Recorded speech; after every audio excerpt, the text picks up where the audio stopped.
Have you ever had a brilliant song idea come to your head while you're driving down the road and you think, as soon as I get to a spot where I can stop, I'll write this down so I don't forget it? And as soon as that happens, you completely forget the song idea entirely. Or maybe you woke up in the middle of the night and you had this really awesome melody idea and you thought, as soon as I wake up in the morning, I'll go record that so that way I can use it in my next song so I don't forget it. And as soon as you wake up, you completely forget the idea entirely. It's funny how you remember that you forgot the brilliant song idea that was just in your head. And so I just recently figured out how to remember these things a lot easier. And it actually comes from this great book here, Great TED Talks, Creativity, an unofficial guide with words of wisdom from 100 TEDx speakers, which I thought was really cool.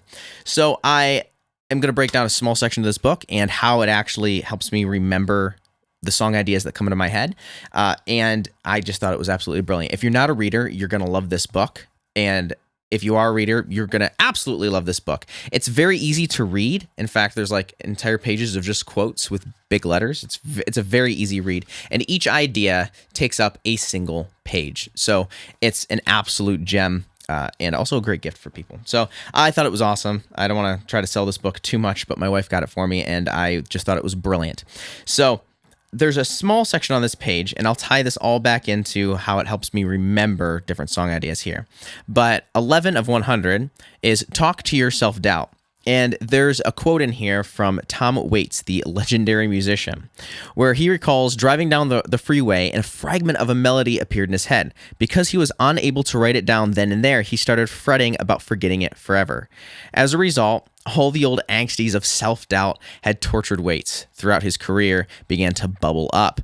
Then, however, he did something unexpected. He just looked up at the sky and said, "Excuse me, can you not see that I'm driving? Do I look like I can write down a song right now?"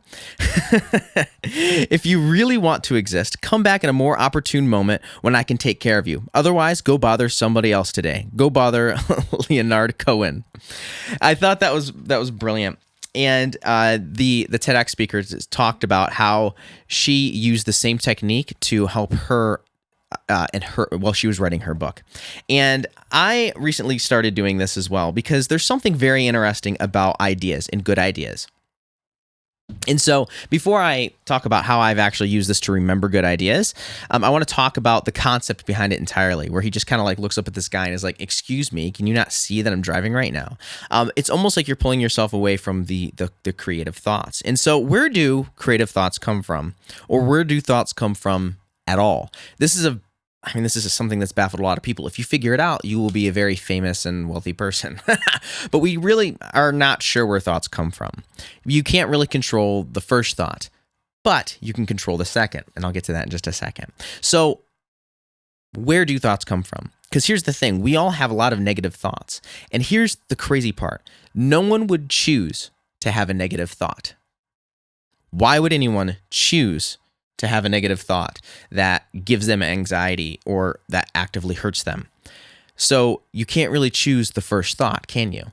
So where does it come from? It's almost like it comes from the ether somewhere, and we're just not entirely sure of where it comes from. So if you can kind of take this idea and you can flip it a little bit, and when a good idea comes to you, it's almost like it came to you from something else or from somewhere else. It's not like it came from inside. It always feels like it comes from somewhere else. And you want to hold on to it for as long as you possibly can before it slips out of your fingers like sand. And so talking directly to your self-doubt, or in this case, talking directly to wherever the thoughts end up coming from, has helped me a ton. And so if I'm driving down the road, or if it's in the middle of the night and I'm starting to freak out a little bit, like I'm going to forget this, first, I just speak directly to it. And it sounds weird, I know, but it works really well. And you just say, if you really want me to help you out, if you really want to exist, this creative thought, if you want to exist, then you're going to have to give me a second. And then in that moment, I pull out my phone or pull out my notepad or wherever else. And so the first is like acknowledging the fact that that thought came through and that you want to hold on to it and respecting it for what it is. And secondly is setting yourself up for success to write it down or to record it. I have my phone sitting next to me all the time, which probably isn't a good idea, like next to me in the bed all the time, like on my nightstand.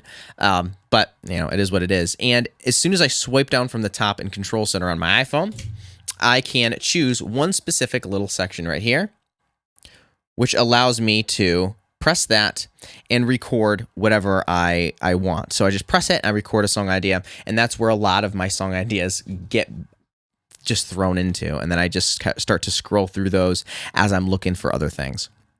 Another thing that I do quite often is I also like to have a little notepad next to me. And if you can pick up something like this, I think this is just a brilliant little notebook. I actually got it as a gift, and I thought it was awesome. This book right here is a reusable notepad, and you can scan this little QR code and you can send into your phone, into your account, no matter what it is. You can just scan that, and it will automatically upload it to your app, and you can save things for later, which I think is really awesome. And it's reusable. So this pen, when you write on it, you can actually just erase it later on, which I thought was pretty awesome. And so for me, this is how I personally grab a hold of those creative ideas and hold on to them for as long as I possibly can, so that way they actually get to come to life through my creative works and through my creative acts. So whether you're an artist or a music producer or anything like that, I think this is a very helpful tool that you can use. And I also think that this is a phenomenal book. You guys should definitely check it out. I'm not getting paid to say this at all. I thought it was an awesome book, and I'm still going through it. So I think it's really cool. Well, now as always, go create.